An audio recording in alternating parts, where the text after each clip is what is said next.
Hey everyone, did a couple of videos today. I'm going to do an interview now. I'm sorry for this lighting, by the way. I've got to get like some sort of blinds or something. It's either the lighting or it's the audio. It's too low. I'm just hoping to go off raw talent here. I'm hoping that you guys will listen. What are we going to do? I've got Chuck Cheli from the Cheli Effect on my channel for the first time. Very wonderful guy. Met him through Occult Priestess and Chris Graves. And I hooked him up with Richard Syrett. And he's going to be on Coast to Coast talking JFK. And I was like, ooh, I want to snag that first. So I'm having him on so that we can talk all sorts of stuff with JFK.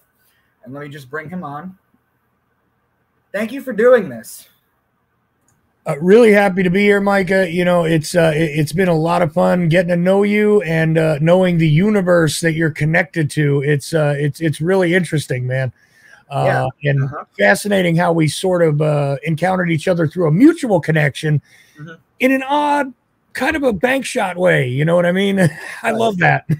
Right. I've been you're the second person that I put onto Richard that he's brought on to Coast.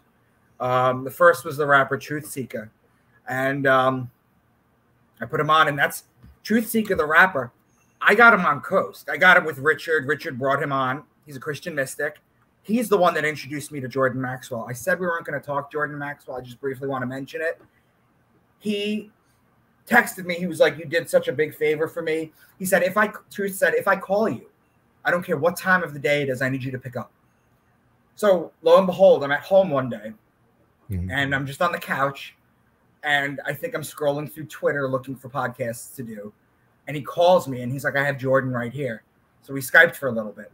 And I sent Jordan some of my videos. That was it. Truth Seeker actually just came out with a song that was called Lonely Road. And he actually name drops me in it. It was pretty cool, actually. It's the first rap song I've been in. But I wanted to have you on because I know that Richard's going to interview you on JFK. And I don't want to give out your email address, but it's JFK related. And I wanted to understand JFK because I've seen everything. So the first thing I want to get into, or that I want to bring up, is I want your thoughts on this particular individual, and I want your thoughts on what he said because I've seen a video clip. You're familiar with Bill Cooper, right?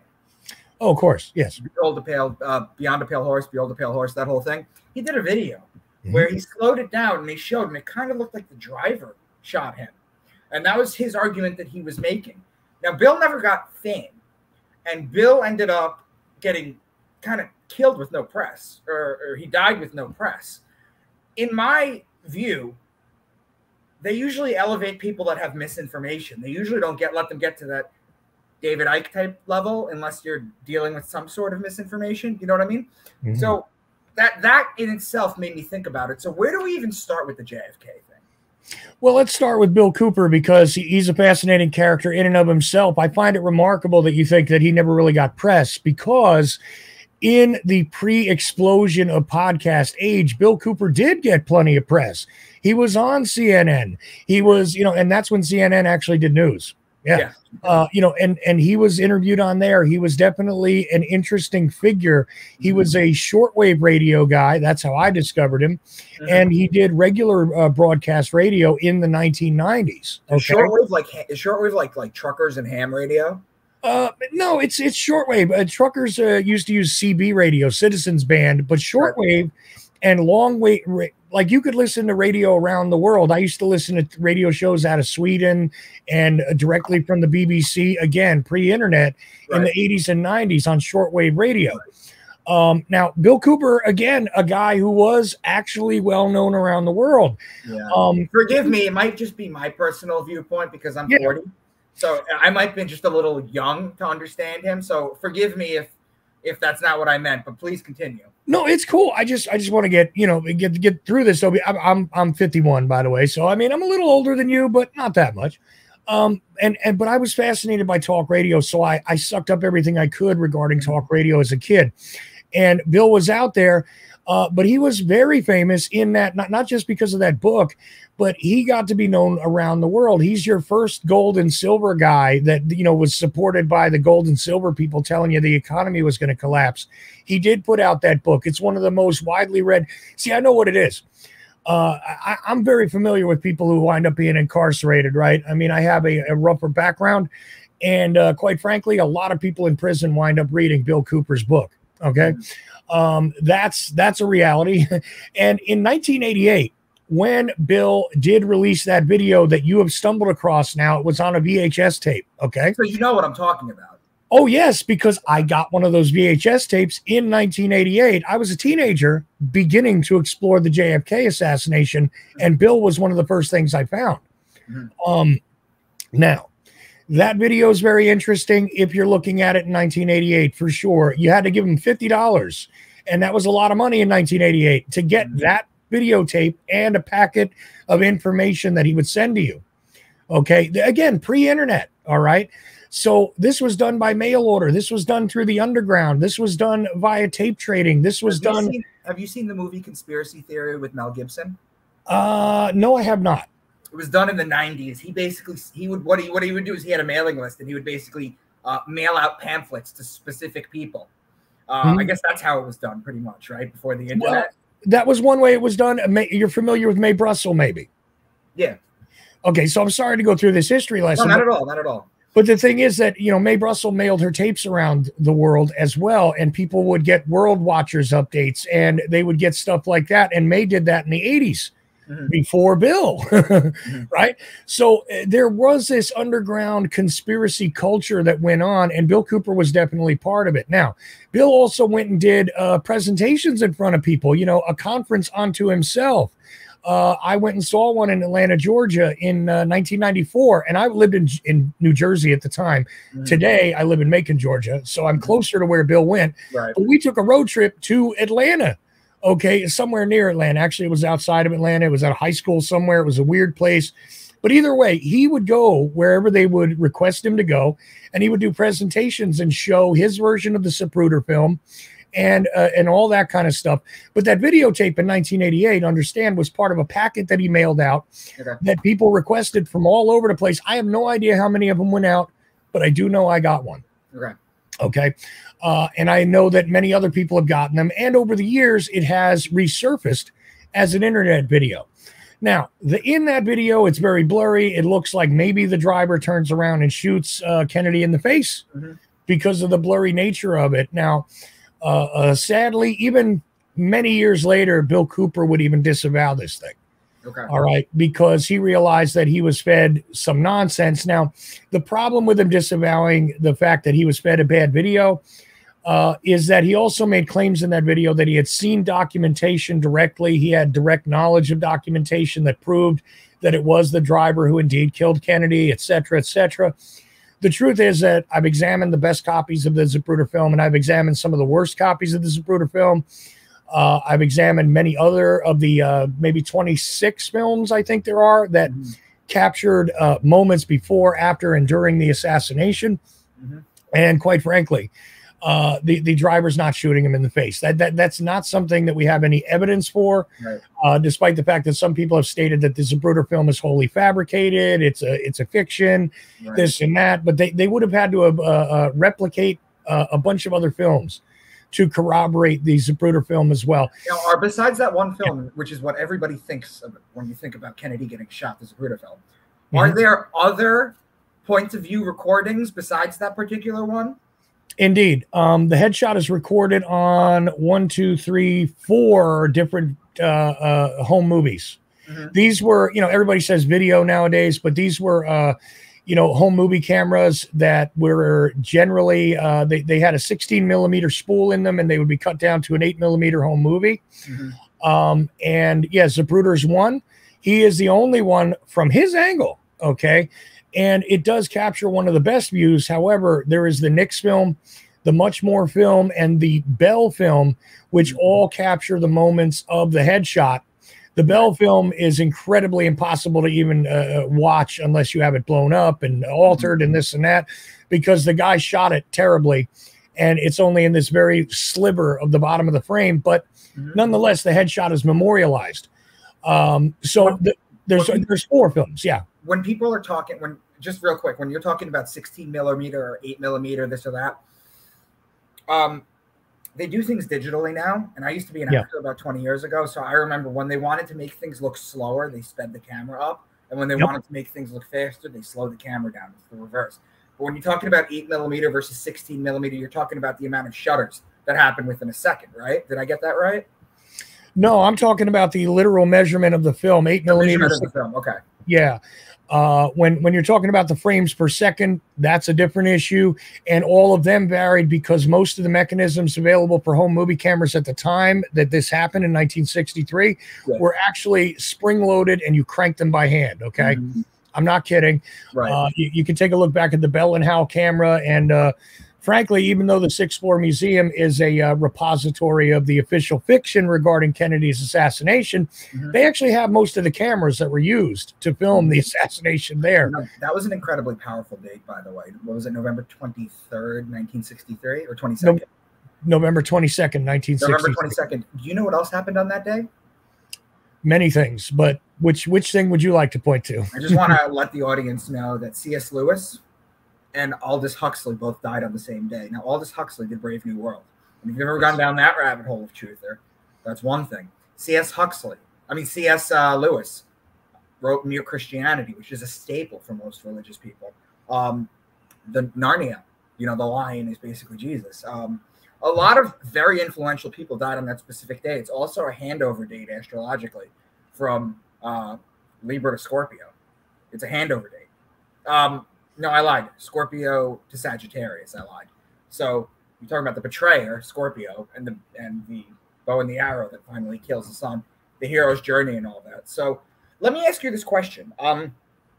We have these films, right? But nowadays, if someone were to do something that public, we have the AI technology to make deep fakes, right? So you could never know what would really be real or what really wouldn't be. Are there deep fakes of the JFK assassination? There are some that argue that there are, and I do not stand necessarily on one side of the issue or the other exactly, because I believe that the visual record has been tampered with, but to the extent that it is like a deep fake, some people believe that the whole thing was entirely reshot, redone by the CIA. There is a massive theory and a trail of evidence out there which does suggest that the CIA had the film before anybody else did, and all that. And I don't know necessarily that they had it to alter it, create it, or if they had it because they were just, the people that got everything first. There's a great deal to be explored there. And I would say that generally speaking, I think that the majority of the visual record is actually fairly legitimate due to the fact that it's so flawed, so damaged. However, do we have the original Zapruder film anywhere in existence? This is a hard question to answer, despite the fact that the U.S. government paid something like $13 million for it. At the time or now? No, they paid it for it in the 1990s. Okay. Something like $13 million. The Zapruder family got paid for that, which is too funny because they didn't take possession of the copyright, but they took possession of the alleged original film, which I do not believe is actually the original film. Now, does that mean I think copyright after a certain amount of years, or does this just apply to film, TV, and music? But doesn't a copyright fall off after you die after a certain amount of time? Well, look, there are variations on this, and the laws have changed over time. But if you renew it as a new product, it's a new product, right? You can repackage something and have it sort of reissued a copyright again and again.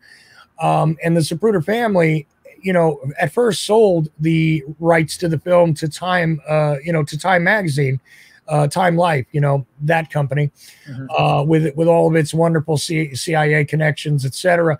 At first, they sold just the still picture rights and then the motion picture rights to the film to them, and also, according to the official story, gave a copy to the FBI and the Secret Service. And like I said, today we don't have our hands on what I believe is the original film. This thing went into Time Life's vault for a little while, and then inexplicably, they sold it back to the Zapruder family in the 1970s for $1. But that was after Geraldo Rivera played a bootleg version of it on television in 1974, I believe. Going off the top of my head here, but it was on a show called Good Night America, where the world basically got to see the Zapruder film for the first time on television. Now, previous to that, it had been shown on college campuses because Jim Garrison had gotten a hold of it, had subpoenaed it from Time Life in 1968 in order to show it at the Clay Shaw trial. And when he did that, somebody found a way to make copies, and bootleg copies existed and floated around the country for 6-7 years before Geraldo got shown that film on live TV. Anyway, there is a whole history to the Zapruder film in and of itself. So that is a rabbit hole, and that's the funny thing about the Kennedy assassination, quite honestly, is you could pick a subject, an area, anything, and we could take the next 2 hours taking apart just that very minor thing. I've been writing down questions because I brought you on with the intention to be like, share with me what you have, but I'm writing down questions, things that I actually want answers. I'm kind of like going between both of them. I eventually, before this ends, want to get into your thoughts on RFK Jr. Sure. But let's start with this. How much truth is this? We all know Kennedy's famous, the Secret Society speech that he gave in a ruthless, right? We know that he signed Executive Order 11110, which basically gave the United States license to print usury, gold-backed money again. And we also know that Lyndon Johnson, when he was sworn in, the first thing he did was repeal that. So there's like a central banking sort of Rothschilds, Federal Reserve kind of angle to it too. Well, Micah, can I interrupt you because I want to help you? Yeah.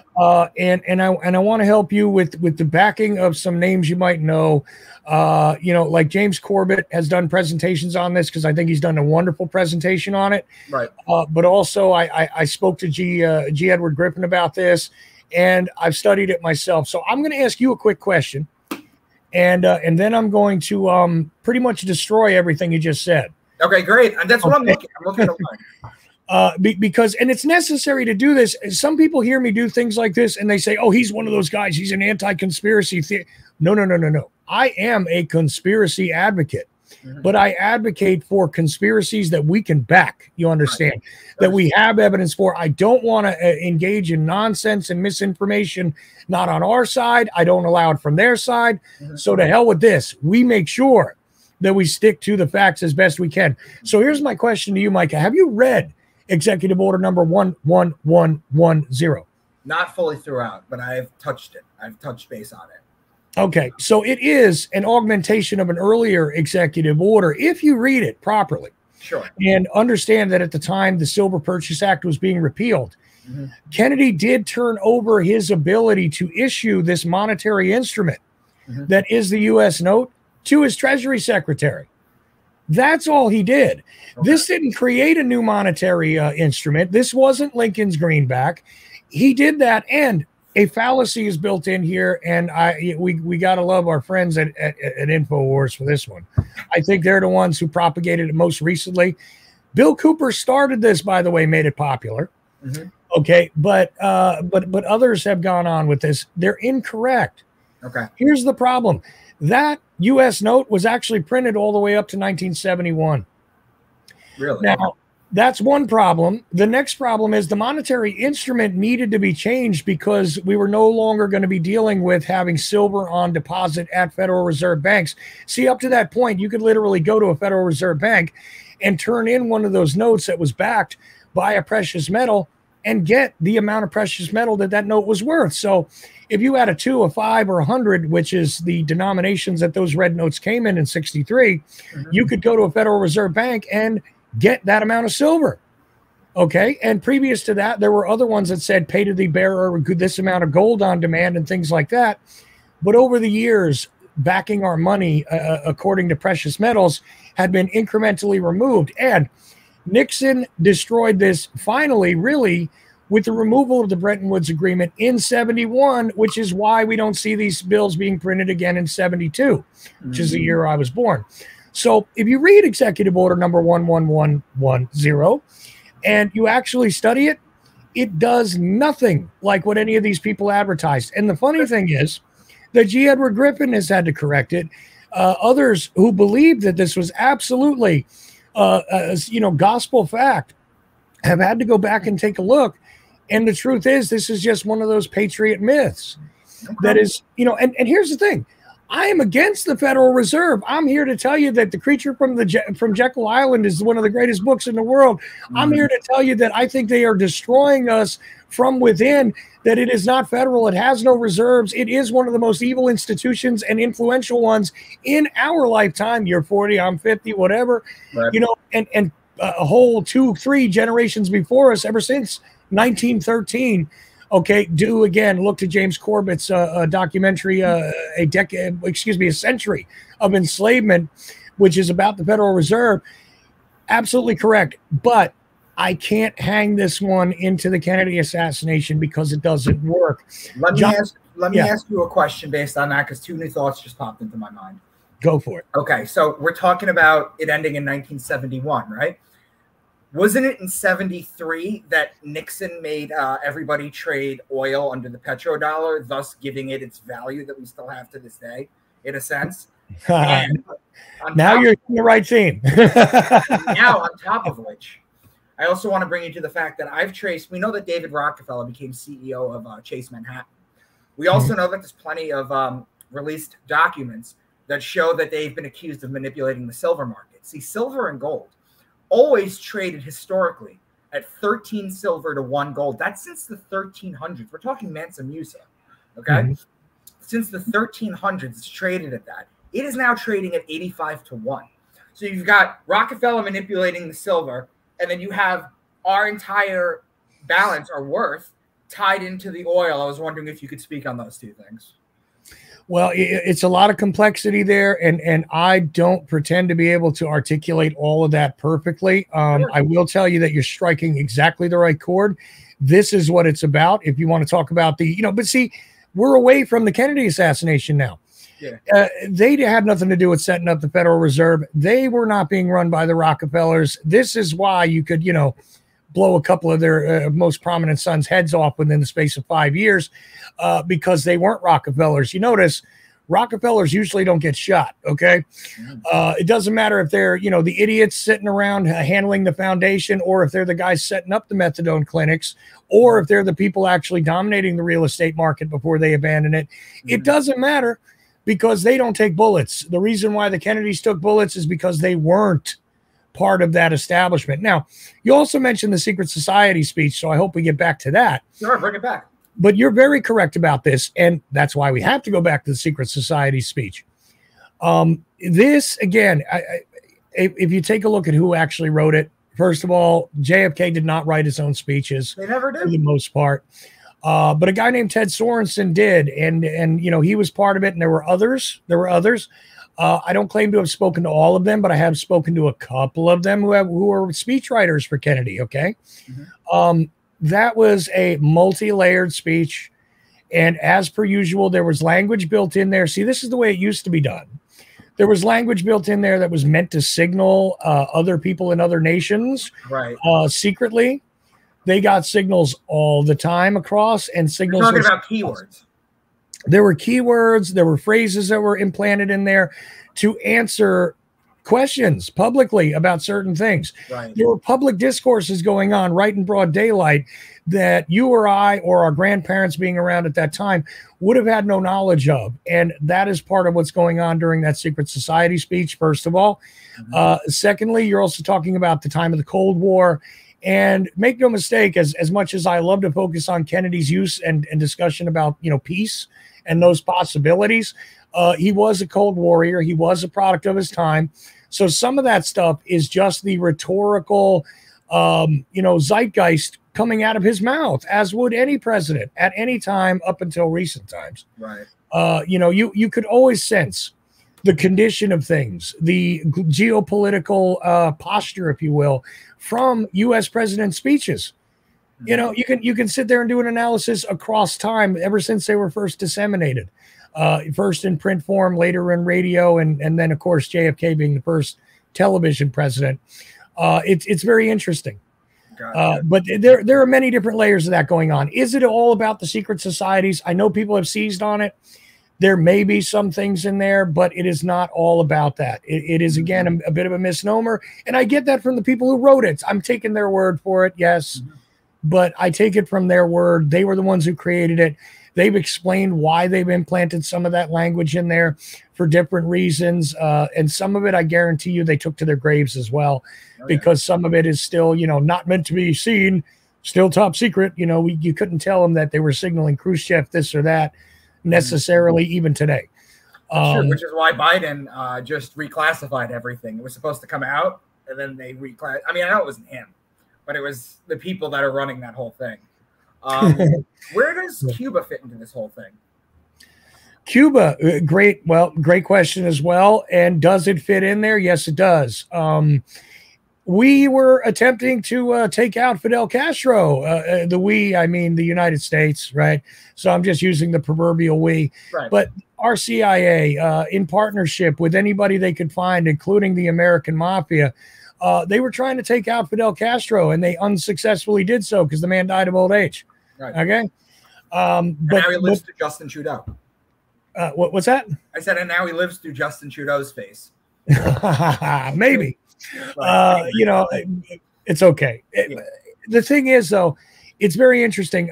We had this problem of an island nation just off the coast that, well, we lost control of. We had a perfect corporate criminal partner there in a guy named Batista, and there was a revolution.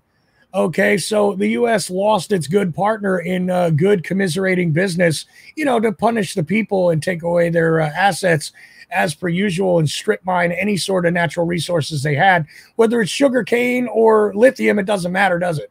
Or oil, you know, whatever. This is the way it goes. So Cuba was in play. You take a look at the Bay of Pigs, what happened there, the CIA.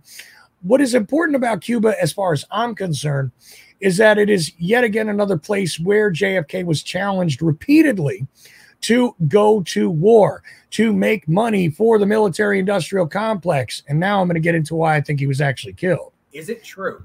Is it true that some people in the agencies came to him with a false flag of blowing up an airplane somewhere over Florida and blaming it on the Cubans? Is that story true?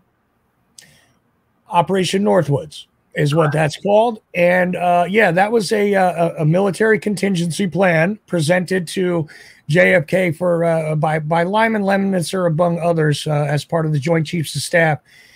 And what they wanted to do is, exactly that. Let's come up with a provocation so we have a justification to invade Cuba outright this time instead of doing a Bay of Pigs surrogate operation, blah, blah, blah. Let's just go straight in.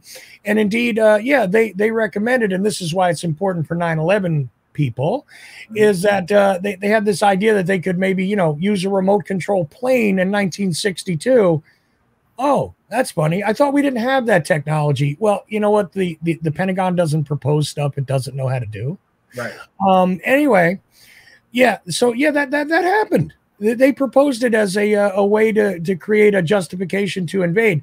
But again, what is this all about? Right. Is it because, Kennedy refused to go to war in Laos? Is it because Kennedy refused to go straight to blows over East and West Germany, which was possible several times in his very short-lived presidency? Is it because he refused to outright invade Cuba? Maybe there wasn't enough money being made, except the possibility in Vietnam, which, oh, by the way, he was going to end. Okay, before the end of 1965, he wanted everybody out of there. Oh, you're not supposed to know that. But that is the truth of it. And it just so happens that policy was actually reversed, okay, before JFK's body was in the ground. He was killed on a Friday. They reversed that policy on a Sunday, best we can trace. Right. Okay. Would you remind everyone? Yeah. Would you remind everyone kindly who the head of the CIA was at the time? Well, at that moment, you see now, I know what you're probably going for. Are you thinking about Mr. Dulles? Because Mr. Dulles wasn't the head of the CIA at the time. He wasn't. I'm trying to bring out things that people talk about on a day-to-day and kind of get through the disinformation and bring in the information. Well, see, it's very difficult because you got to narrow it down, and we got to go through it. You know what? We could do this in modules, right, and probably do 13, 14, 15 modules to just get through the different misinformation that has been placed out there. And that's the funny thing is that people go, Alan Dulles. No, Alan Dulles had already resigned, his encouraged to resign by JFK. And that was after the Bay of Pigs, and a few other things, along with General Charles Cabell. And oh boy, there's another one that's a good name there that I'm just not, I'm blanking on it a little bit. But the senior, officials at the CIA were basically asked to resign after they tried to force Kennedy into going straight into an invasion at the Bay of Pigs. Can you explain to people what the Bay of Pigs were exactly? Sure. Okay, so I always forget what the exact Cuban phrase is because I don't speak that language. But anyway, you can see what happens here. The Bay of Pigs, which is very, very much near an isthmus, which is also called Zapata. It's named after a Mexican war hero. But anyway, and Zapata, which is the operations name. We're going to train Cuban exiles, people that are angry that Fidel Castro took over Cuba. We're going to train them and send them in to create a popular uprising and take back Cuba from Fidel Castro.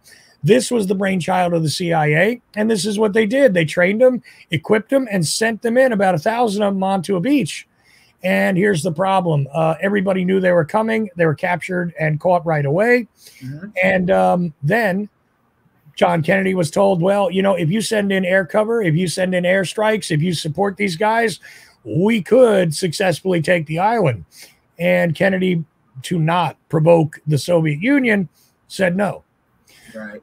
Now, people argue over this, and there are arguments to be had. And, of course, some of it's still classified, et cetera, et cetera. But this was a very public thing that happened. Kennedy took responsibility for it, said, I failed. Okay, fine. But really, he was pissed off at the CIA, who told him, we have no problem getting this plan through. It's going to happen. And it turns out, Alan Dulles himself would write later, we really thought he would cave to us and just allow us to have the military assistance so we could get this done. But he didn't. Is JFK also known, or is this another myth, that he is known for saying he was going to splinter the CIA into 1,000 pieces and scatter them against the wind? Not a myth. He was angry enough for a bunch of different reasons, not merely because of them lying to him there, but he found out they lied to him in other places and were trying to push him to take military actions that were inappropriate and would have led to wider conflicts. But he was so angry because every time he turned around, he was getting something new. Directly, he seemed to not know that the mafia was being hired by the CIA in different places to help them get jobs done. When he did find out about it, he was pretty pissed because, he didn't need that kind of static. He already had problems like that. So, it was like a whole bunch of things like that happened. And he was so angry that, he started directing responsibilities to the DIA away from the CIA. He started sort of powering them down in a way, and having his brother, by the way, Robert F. Kennedy, had him directing the sort of reappropriation of power to other agencies at that time to take away the power from the CIA. Was in a historical context, Kennedy was the first non-WASP president. He was a Catholic. And the Kennedys made their money in Ireland from bootlegging alcohol, right? So how much of that, or is that a myth too? How much of that do you think played into his self-awareness as a governor, in a sense, that people are talking about this, I better stay in line, I better do the right thing? Do you know what I mean? Like the whole, if that makes any kind of sense. Well, it's interesting how that's kind of become the thing to say, is that, oh, Joe Kennedy was a bootlegger and this and that. Joe Kennedy was a scumbag for sure. But, he actually got brought in by Roosevelt to regulate the stock trading situation, all the people that were taking advantage of insider knowledge and cheating in the stock market because it was legal. They brought Joe Kennedy into the presidential cabinet to literally figure out a way to rein that in, so we didn't have another, massive collapse like we did in the 30s, which Kennedy benefited from. Now, did he have bootleg associates? he probably had a million business associates. It's not one of his primary things. It didn't build his fortune. Really, it was insider knowledge and taking advantage of the system and taking advantage of stock and bond trading that that Joe Kennedy made a huge fortune off of.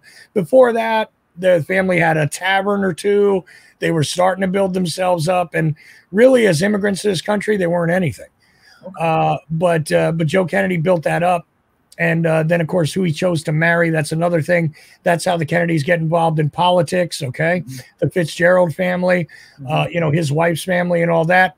This is where politics comes into play. And it's a little unfair, but you know what? It's one of those wonderful things that they've done to sort of smear the Kennedys, because this way, they're not good people. It doesn't matter that they were murdered. They're just another scumbag that got themselves killed because they were playing the power game. It's okay. And that's the thing. Some people call it the second assassination of JFK because they've gone after his character. A near impossible list of sexual escapades. Although he was a philanderer, he did sleep with Marilyn Monroe. He did sleep with other starlets. He was a guy who cheated on his wife, yada, yada. But Jackie Kennedy did the same thing. Well, there's that. And there's also the fact that physically, I don't think he was capable of half of the stuff that they were talking about. If you take a look at the amount of drugs he was actually on, a lot of people don't want to talk about that, but he was on a lot of drugs. Some of it necessary because he had Addison's disease. He had a damaged back. He had many problems that caused him to actually require some medication. But of course, you know, other people make other statements about that. I didn't know he had Addison's. Yeah. He literally, his adrenal glands. See, that's the interesting thing. How does a guy like that have energy with his adrenal glands jacked up like that? Right. Well, he did have a Dr. Feelgood for a little bit. It was shooting him up with adrenaline and painkillers and other stuff. His back was completely unstable. He had to wear a back brace. Even the day he was killed, he was wearing a very sturdy back brace, which is part of the reason for the odd motion you see on his body. It's actually because he's being propped up. And, you know, a lot of people don't take this stuff into account, and they tried to hide that because it would have made him seem sickly, weak, no good. I mean, he had nearly died having back surgery, you know, a decade earlier. Well, they said the same thing about FDR. They said if they had televisions back then, this guy in a wheelchair never would have gotten elected. Right.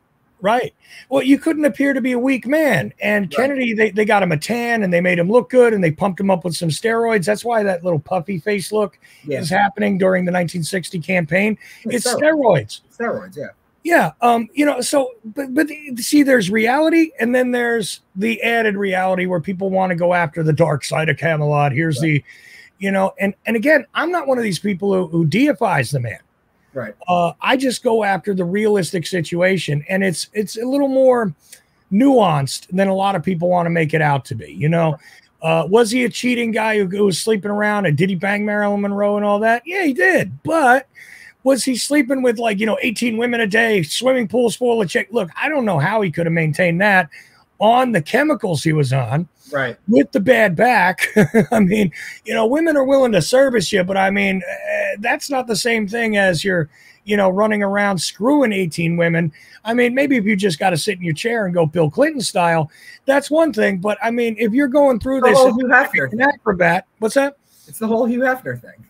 Yeah. Well, okay. Maybe, but could you possibly sleep with all these women like they account for?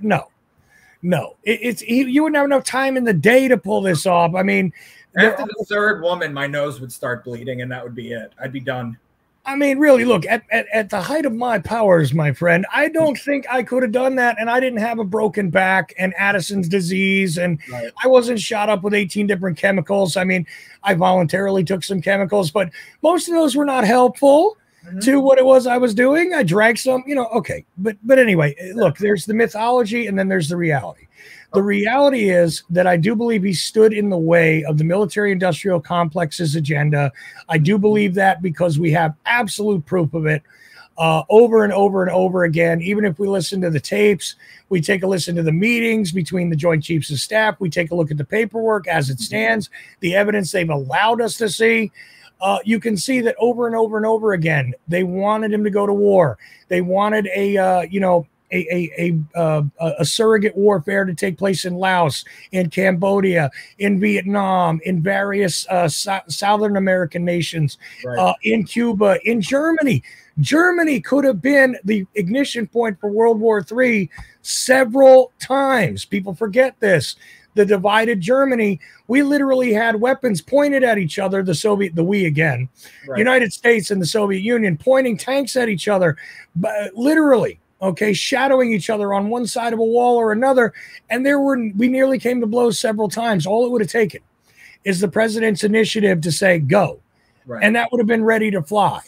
We may have been involved in nuclear, and then we haven't even discussed the Cuban Missile Crisis, right, which occurs a bit after the Bay of Pigs. But either way, there is a lot to this, and it behooves us to really study carefully what was actually happening. And meanwhile, I'm desperately trying to tread water to help you to get to some of these facts, because we've been so inundated with a whole lot of really bad theories and ill-informed historical records that we must take our time to reassess. And here's the other thing. When I started looking at this as a teenager, right, the historical record, the stuff that we could have seen in the official record, was not even a tenth of the size it is today, because of the JFK Records Collection Act, because of the work of many citizen researchers, because of the work of historians that actually cared to assemble the record. Even the Sixth Floor Museum, which again is a propaganda operation for Lee Harvey Oswald shot him, blah, blah, blah, blah, blah. Even their assembly of many artifacts and other pieces of history have assisted us along the way. So we have a great deal of things to look at, again, starting from around the 25th anniversary, which was in 1988, as I was saying before, and when I kind of got into it in 1988 as a kid in high school. I started there all the way up to now. We're almost at the 60th anniversary. And frankly, a lot of people would say no progress has been made, but a whole lot has been made. We do now know a lot of things that didn't happen that a lot of people said did happen. We do know that a lot of mythology has been built in there, some of it intentionally, some of it by people trying to seek to disassociate us from the truth and only give us disinformation and misinformation to work with. And frankly, they've succeeded on a monumental level, and the internet has not helped us, because a whole lot of stuff. Look, you're still looking at Bill Cooper's badly shot video piece from 1988, which he did on a basic camcorder and all this other stuff in his home in Arizona. I think it was he put up on the screen something like Shining Star Productions, if I remember right. And it was like he had done that with a what do you call it, a Gold Star video machine that I knew about, because I recognized the font and how it was done. I knew exactly what technology the guy was using, and he shot it with an old giant, camcorder, like about this big, and he was trying to show us something there, and it was very interesting in 1988. But over time, we get clarity, we get better looks at things, we get the ability to interview people ourselves, which I've also done on a fair scale, but not on, like, say, a massive scale like some others. William Law, who's interviewed hundreds of people regarding the medical evidence alone, and that's a whole other rabbit trail. You didn't touch that yet, thankfully, because, again, we could just keep going here. I know it sounds like I'm running off at the mouth, Micah, but I'm trying desperately to answer everything you bring up. No, listen, what I'm doing is I'm bringing stuff that most of the people have heard, and I want to, because I know we can individually break this down for an hour each. I'm just trying to throw a bunch of things out there, dismiss it, or this is real for the time being, because I didn't realize just how much stuff there was, even until we started recording. Let me ask you a question, though. We know that Nixon was recorded because they used to record his room that he was in, and everybody, or not everybody, knows that he is on record saying that the Bohemian Grove is the faggiest place on earth. And we have these recordings from Nixon, right, when he's having conversations in the White House. Are there any recordings with JFK that have come out? Audio recordings? I know we're talking like 5-10 years in the past, but they must have had something, right?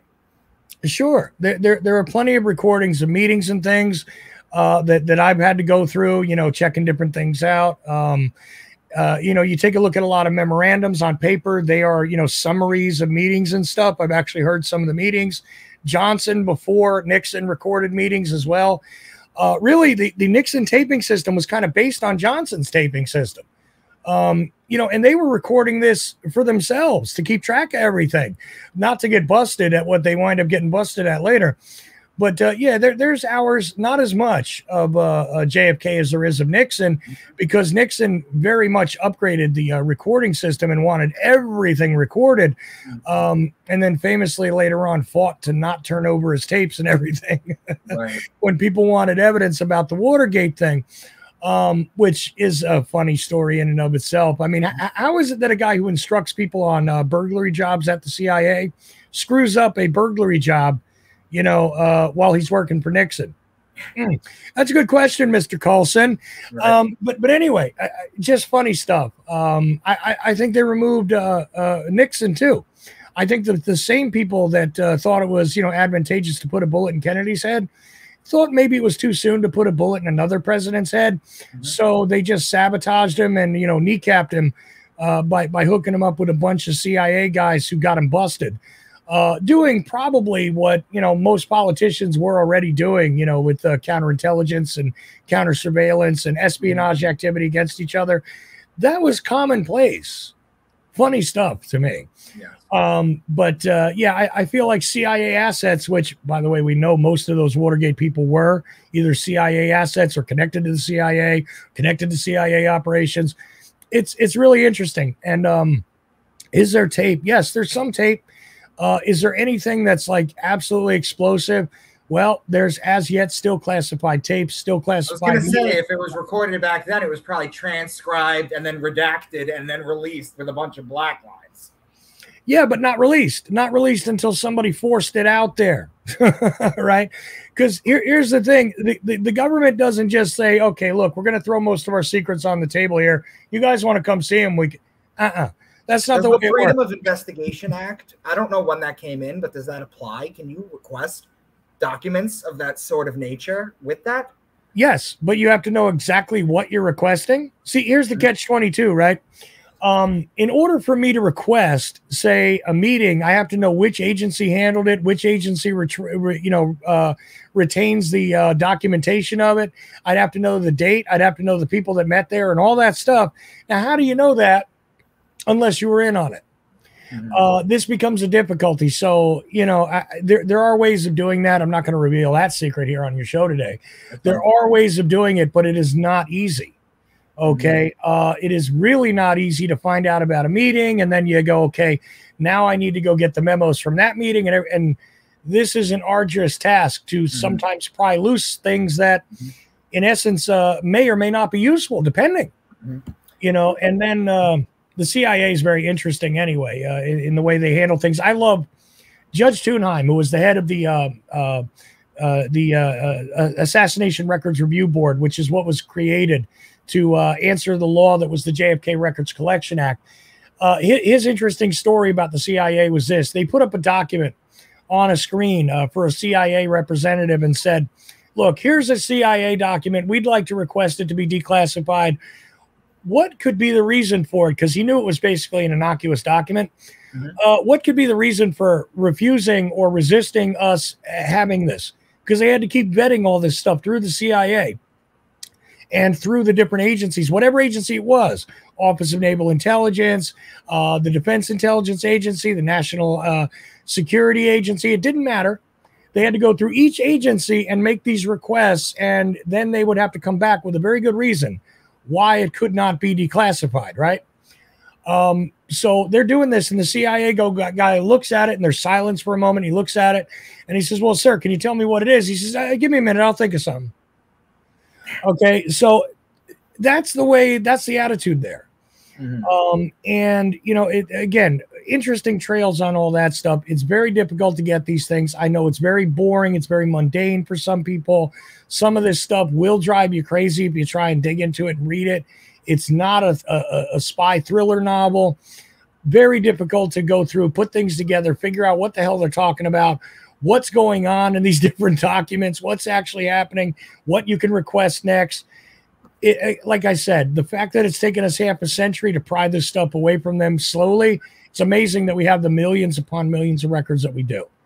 So it's interesting, too, because you mentioned Lee Harvey Oswald. I'm going to bring up two things about him. Number one, Jesse Ventura, who I believe is a good faith actor most of the time, had a show called Conspiracy Theory. He had Alex Jones on it a bunch of time as like a debunker and stuff. It was made for TV. In fact, on the intro of his show, when he was talking, he said, I'm a Navy SEAL, I'm a fighter. I can only assume that they said fighter instead of wrestler because it touched base better with the public than for people to realize he was Jesse the Body Ventura, all oiled up wrestling Hulk Hogan.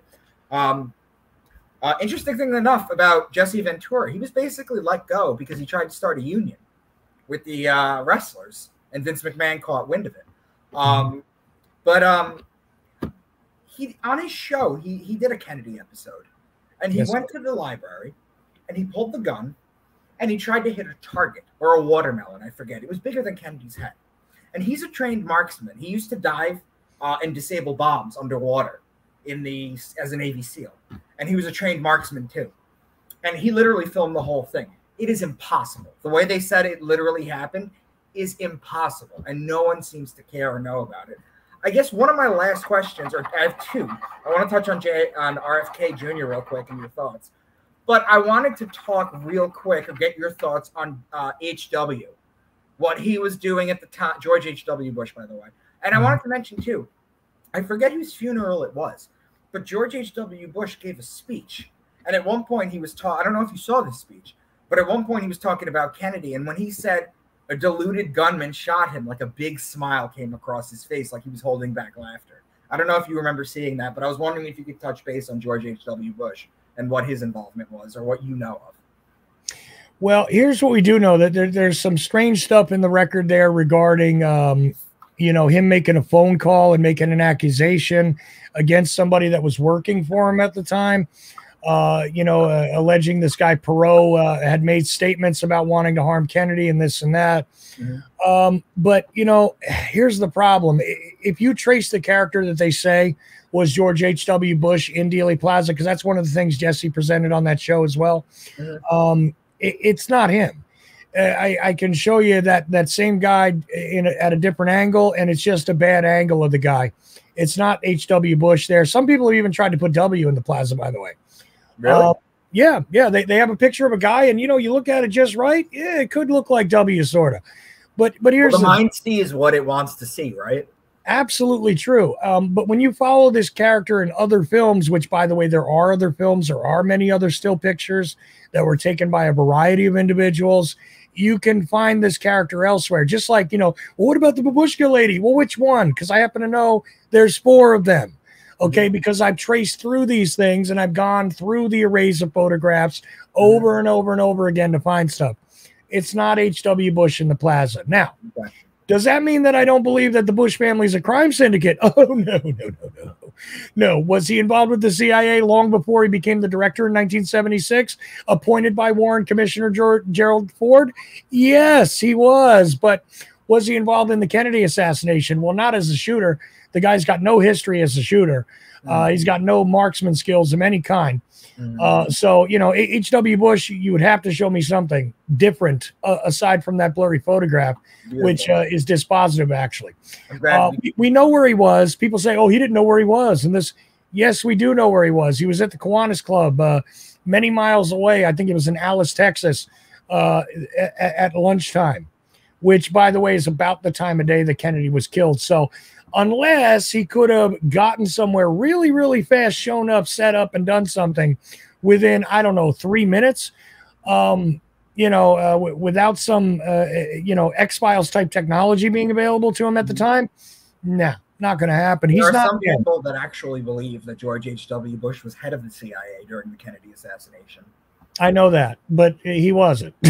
So, we're just trying to dispel stuff here. It's more, we're going to dispel some stuff. Oh, I got you. But he was appointed in 1976 for a good reason and connected to the Kennedy assassination, by the way, in 1976 by a guy who was on the Warren Commission, Gerald Ford. Why was he put there? Because there were various congressional investigations that were going on at the time that were looking into the activities of the CIA.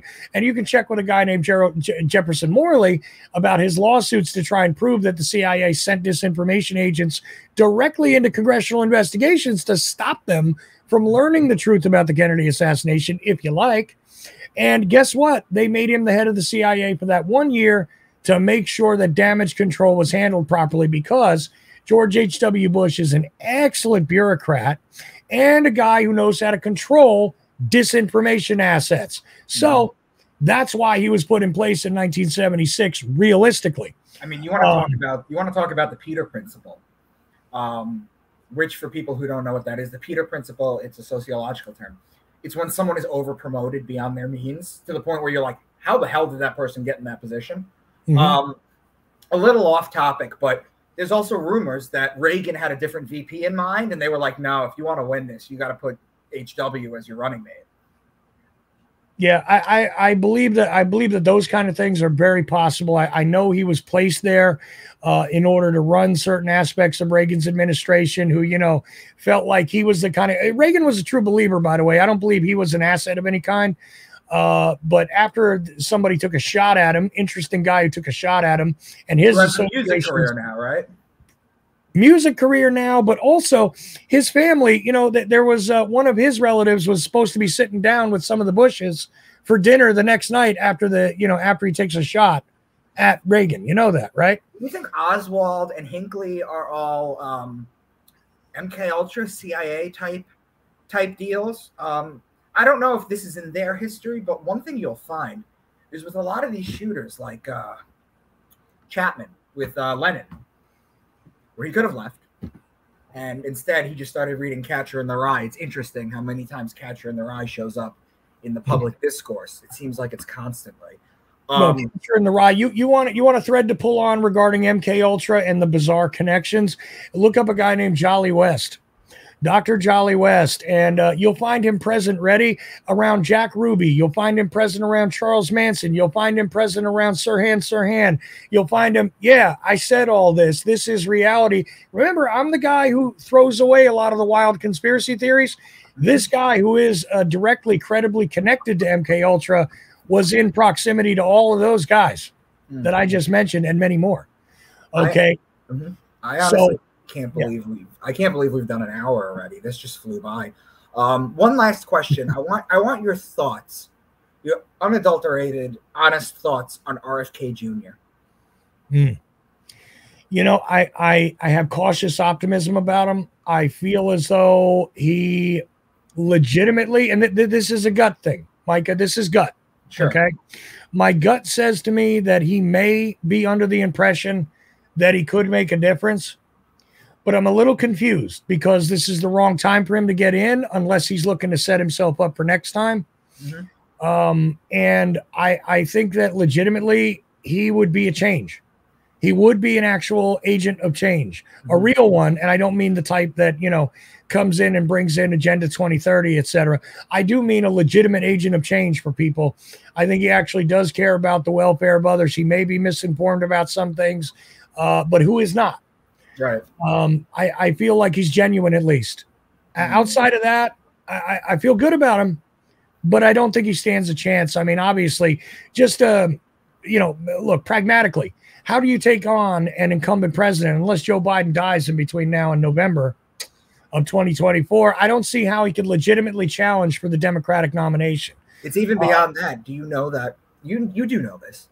For everyone that's not listening, I did a video on this before. The United States has never switched out a wartime president, ever. If there's a war, and I know that Trump didn't start any new wars.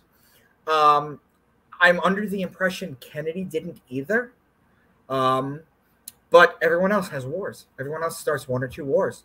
It's money. It's money. And when something makes money, it becomes an organism. And when something becomes an organism, it fights for its survival. That goes for any bureaucratic project. That goes for anything that can generate money. Anything. Whether it's good or bad in the world, that's what basically happens. And I just find the entire thing interesting. So what I want you to do with the last, I guess, minute or so, or two, is tell everyone where to find you, where to find more information on Kennedy if you've done deeper dives. I just wanted to give like a smorgasbord overview of the whole thing, because you can't do it in an hour. You just can't. Absolutely not. I try best I can, you know, and I answer anything you'll throw at me as best I can, but I even missed a couple of your questions. Let me first say this, though. You are incredibly hitting such a rare thing here. I am so happy to hear you say that about the idea that we don't change horses during the war, because I'm one of the few people who's advocated for that position before. Nobody wants to hear it. Okay. Nobody wants to hear it. I sit there and I say, look, these guys that come in, yeah, they might be caretakers for a war, for whatever, but when they start one, they don't switch them out. That's not the way it goes unless they hit their 8-year term. And that's it. You get 8 years if you've got a war going on when the election comes up. It's just the way it goes. Now, Biden hasn't started a new war either. Not really, not directly, but some people would say Ukraine. I know. But if you go ahead. And if they can accelerate that. I hope not. See, we're in a very dangerous time here. You know, we justification for Iran. We could have a justification for China, and you know, pay no attention to the fact that there have been assets deployed to the Middle East again, and nobody's explaining that. There's a lot going on. Okay, so who knows what's really under the carpet? Sometimes, usually we can see it coming, but then again, it's very hard to find me. I'm at Cheli.com. If you know how to spell my name, you can find me. That's real easy. I'm going to be more than happy. I'm hoping that, you know, when I do this with Richard, we'll have enough time on Coast to Coast to dissect a couple of issues. Because usually what Richard does, usually how Coast works, I'm sure you've listened to it, is they give you the hour. There's a couple breaks in between. And then usually I think they go to questions. The surprising thing is you'll find that you get a lot deeper with the questions than you thought you were just explaining things in the first hour, because they come at you from all angles and then you have to just think on the fly. But where can people learn more about JFK and your research? Well, my research has not been published into a book form. You know, I used to have this YouTube channel that had a great repository of stuff. They took it away. So, you know, there was that. My shows have done it over the years, and I'm going to make all of those available again because a lot of them have been taken down and all that. And that's actually what I'm hoping to do by the end of the year, is because I've done over 2,000 shows, not on Kennedy, but I've done over 2,000 shows. And I would say that maybe there's 500 of them on the Kennedy assassination, a series of shows on the myths, the mythology, the official investigations. I did a series on, I called that JFK 101.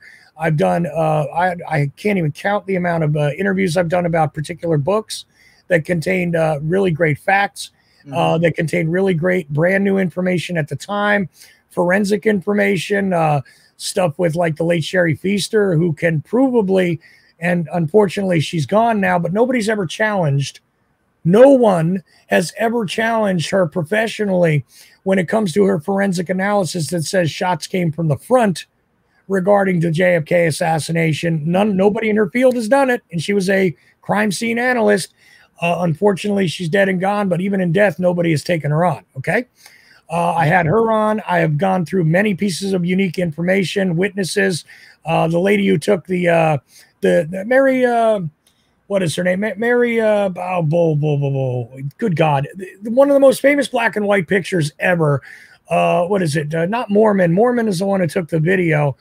What is her? I'm trying to think of what her original name was, because I know her married name. Doesn't matter. All these different people who were witnesses that day, Lee Harvey Oswald's friend, people that were there at the event, one of the people at the autopsy I've had on the show, you name it. Okay. I've gone through this a lot of different ways.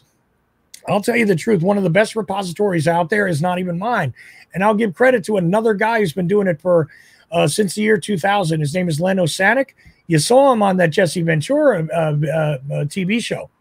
And he does something called Black Op Radio, where he focuses on the Kennedy assassination all the time.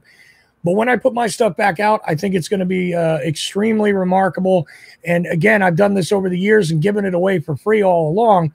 But they keep taking me down. They keep pushing me out and getting rid of me off of different platforms. I wonder why. Yeah. Considering I don't curse, I don't say salacious things, I don't make wild accusations, I don't do illegal things, even though I've been accused of cyberbullying Jeffrey Epstein after he was dead. Not kidding. That's a real thing from YouTube.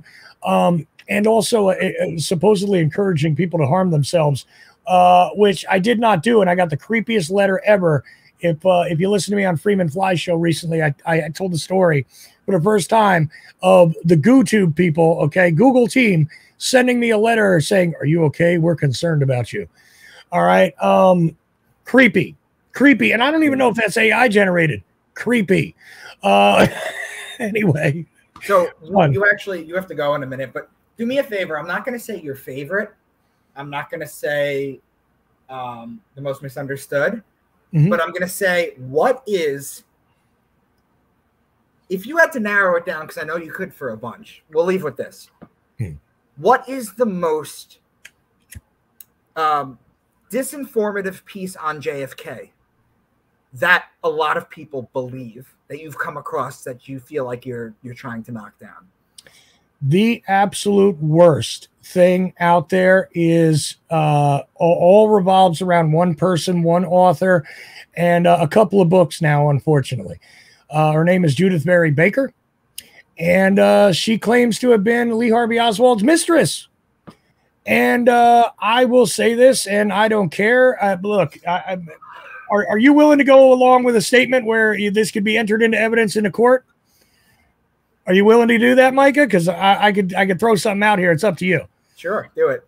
Okay, here's the thing. This is my statement. This is not Micah Dank's statement at all. I am making this statement, and I will take on the legal challenge necessary to answer it if need be. Judith Baker is a fraud. She is an absolute fraud. She has a made-up piece of fan fiction she has put out there because she had a brush with history.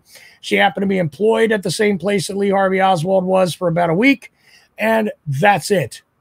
That is all there is to her story. The rest of it is fabrication and fan fiction.